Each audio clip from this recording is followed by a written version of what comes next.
Alors, maintenant, vous dites souvent, bien sûr, alors est-ce qu'il y a des études? Est-ce qu'il y a des études qui montrent l'impact du numérique? Alors, il y en a une série. Hein. Je pense que je vous renvoie, à la limite, vous tapez émission forgoose-etis.fr si ça vous voulez approfondir le truc. Vous avez deux gros rapports on a vu beaucoup d'études. Bon, de toute façon, qui ici est capable de me rendre son téléphone portable, sa tablette, son ordinateur, m'accompagne au parking où je démonte la partie numérique de sa voiture, et puis chez lui, tous les appareils ménagers. Bon, alors, et après, je vais lui dire, alors, est-ce que ça change quelque chose dans votre vie maintenant que vous en passez? Bon, mais je pense qu'il n'y a plus de débat aujourd'hui. Quand vous voyez le temps que gagne un enfant quand il cherche quelque chose, maintenant il se met sur sa tablette, il trouve tout de suite l'information, ou il peut la transmettre immédiatement, c'est même plus la peine de se dire est-ce que ça a un impact ou pas. Enfin, quand vous voyez le temps, mais vous prof, combien de fois pour chercher une ressource, une référence, une documentation, aller chercher votre collègue où il était, mais aujourd'hui vous avez vu rien que la vitesse de transmission de toute façon a un impact quand vous gagnez un temps considérable comme ça, bien sûr que ça impacte. Mais cela dit, il y a un certain nombre d'études, mais qui ont du mal aussi à se réaliser. Moi-même à Elancourt, on a une population qui bouge, c'est vrai que c'est difficile de suivre une population qui bouge. Aujourd'hui, la mobilité est plus grande. Oui, alors la première année, il était en groupe, la deuxième année, voilà, il est plus. Donc c'est jamais facile. Bien sûr, ces études sont quand même toujours difficiles à faire. Mais globalement, je pense que ce n'est plus le problème. Alors, la Commission européenne, bien sûr, met beaucoup en avant l'e-learning. Elle dit que c'est un fort moyen de lutter contre, bien sûr, les inégalités sociales. Et donc, c'est les résultats scolaires qui sont derrière. Donc, ça vaut le coup, aujourd'hui, vous, profs, de regarder cela. Et attention, de ne pas abandonner. C'est pas vous devez rester l'animateur principal, je dirais le prescripteur, l'ingénieur, bien sûr pédagogique de tout cela. Et en plus, d'ailleurs, les enfants aujourd'hui, ils sentent quand un prof a une culture numérique minimum. Ça, ils le sentent et, je dirais, comme on dit dans certaines banlieues, respect. Hein. Donc voilà, je vous le rappelle, mais vous le savez. Idem, des chercheurs qui rappellent que les compétences numériques, bien sûr, jouent un rôle dans la réussite universitaire. Quand vous avez un enfant qui arrive, qui est à l'aise ou qui n'est pas à l'aise, il y a une différence sur ses résultats scolaires. Pour ceux qui ont des enfants, notamment dans les universités américaines, on le sent beaucoup. Je le dis, bon, il ne faut pas exagérer là-dessus, on n'est pas non plus super en retard en France, on a quand même, mais il faudrait que ça aille plus vite encore. Hein, mais c'est vrai que ça bouge beaucoup. Mais pensez à la culture, bien sûr, informatique, numérique de vos enfants, de vos élèves. Il n'y a plus photo là-dessus. Hein. Alors, les enseignants, il y a 10 ans, moi j'ai commencé il y a près de 10 ans, on était à 48%, donc il y en avait moins d'un sur deux qui croyaient. Il y en avait même une prof, je me souviens, elle m'avait dit « Monsieur Forgoose, jamais ça. C'est moi le prof, vous êtes le maire, chacun son job. Hein. » Ça me rappelait là, le film entre le maire et l'enseignant. Elle m'a même dit, d'ailleurs, pour qu'il y ait un TNI qui rentre chez moi, il faudra que vous me passez sur le corps, Monsieur Forgoose. Bon. Donc, vous voyez, c'était quand même, les propos étaient violents. Hein. Et alors, c'est marrant, comment ça s'est passé? Alors, il y a déjà quelques enseignants qui se sont mis après, il y a quasiment la quasi-totalité, sauf cette dame. Et un jour, les parents, comment ça s'est passé? Les parents avaient 2 enfants, un dans la classe de cette dame et puis dans une autre classe, qui lui avait un TNI avec un prof très, etc., qui rendait beaucoup plus, bien sûr, interactif, avec des courbes plus animées, plus bon, voilà, plus motivants. Et elle entendait ça, la mère de famille, à la fin elle était allée voir cette dame, elle lui dit mais écoutez, comment vous pouvez, vous générez l'inégalité, alors ça c'est le mot pour faire trembler un enseignant, bon.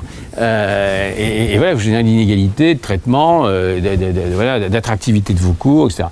Et là elle s'y est mise, et alors ce qui est marrant, c'est que maintenant elle est là, elle me dit bon alors Monsieur Forgoose, là ça avance les supports numériques, là vous deviez nous donner ça, on n'a pas eu ça, bon écoutez, là maintenant il faut y aller, voilà. Alors, bien sûr, il faut être grand genre, vous savez que dans le management, il faut toujours être grand genre, hein, bon, ce genre, mais c'est mignon, et enfin en tout cas aujourd'hui on a 100% nous, de nos de nos profs qui sont acquis. Ils ont un centre de formation, ils ont des cycles particuliers, ils sont équipés. Alors, souvent on me dit, mais comment vous êtes payé ça? Alors, eh bien écoutez, je vais vous dire comment je me suis payé ça. Y a des élus ici ou pas, non?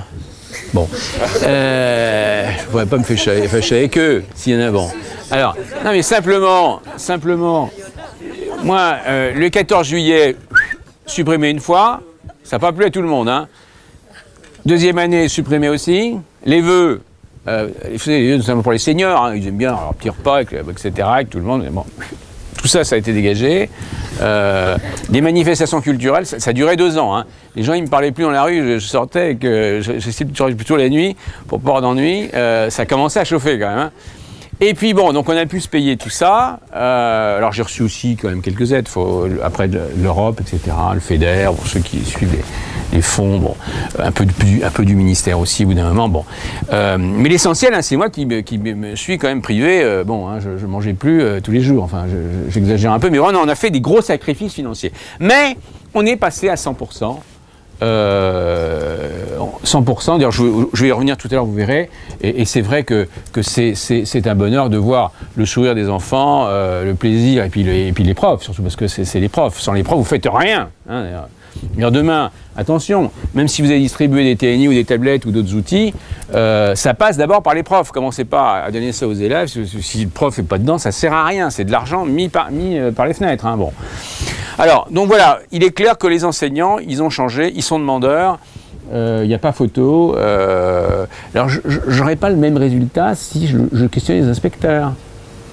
Hein, mais bon, on aime bien les inspecteurs aussi, hein, mais voilà, il faut que là-dessus, l'innovation, elle pénètre les inspecteurs, il ne faut pas exagérer, mais il y a encore des résistances, je pense, sur lesquelles il faut encore stimuler. Alors, le rôle du prof, bon, il est évident, avant, il était l'acteur principal, il faut se le dire. Demain, il est metteur en scène, guide, coach, web tuteur, scénariste, auteur, créateur. Voilà. C'est complètement différent. C'est l'élève qui devient actif. L'enseignant, il travaille avec des réseaux d'apprentissage parallèles dans lesquels il doit aller. Et si vous n'y allez pas, on n'a pas le choix. On n'a pas le choix. C'est comme de dire, je sais pas, j'oublie que mon fils a un téléphone portable ou qu'il a une mobilette, j'en sais rien, mais voilà, c'est une réalité. Ils y passent un temps, ils communiquent entre eux, ils communiquent leurs devoirs, aussi ils travaillent avec. Bon.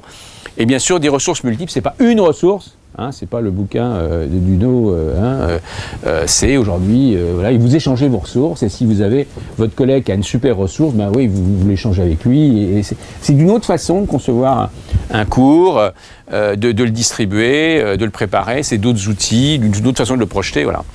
Un système, bien sûr, qui est plus performant, l'ETIS lutte contre l'échec scolaire, et ça, mesdames et messieurs, moi je suis né à Montreuil, dans les HLM de Montreuil, j'ai travaillé la nuit pour payer mes études.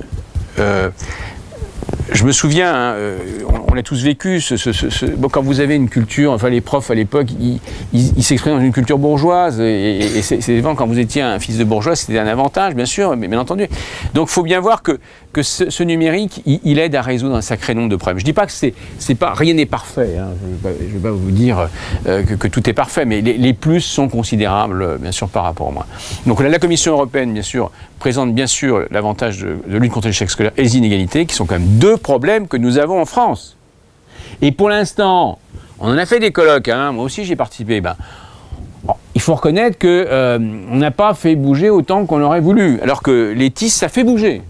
Moi, je peux vous dire, j'ai Trappes dans ma circonscription, j'ai des communes quand même plus difficiles. On voit bien, j'ai par exemple aujourd'hui un demi-millier d'élèves qui suivent des cours après la classe. Alors je sais que c'est un grand débat, il y en a certains qui sont défavorables, bien sûr, mais voilà, c'est extraordinaire parce qu'on l'a rendu gratuit, parce que c'est dans leur culture, ces enfants, bien sûr. Ensuite, la Commission européenne, toujours, bon, c'est un apprentissage mixte, bien sûr, qui aujourd'hui a un impact quand même, c'est ce qui marche le mieux. L'exemple de la Corée du Sud, donc premier à Pisa, et la Finlande deuxième, qui ont fortement misé sur l'école numérique. Et puis l'OCDE qui rappelle bien que les élèves qui travaillent en e-learning sont plus performants. Donc c'est-à-dire en pédagogie mixte en gros. Hein. Donc vous voyez, c'est quand le prof, bien sûr, monte d'un cran, se met en observation, bien sûr, et c'est lui qui prescrit les ressources, parce qu'il ne faut pas laisser les enfants, c'est là où vous avez un rôle important. Il n'y a que vous qui connaissez les ressources, il n'y a que vous qui peuvent valider une ressource. Bien sûr que quand vous validez un process de pédagogie mixte et que vous dites voilà, et vous surveillez, vous montrez à l'enfant que vous êtes dedans, vous surveillez, etc., vous êtes au courant. Là, ça change complètement les choses. Et là, vous augmentez, vous le rendez acteur, vous le rendez... il a même une autre relation avec son prof.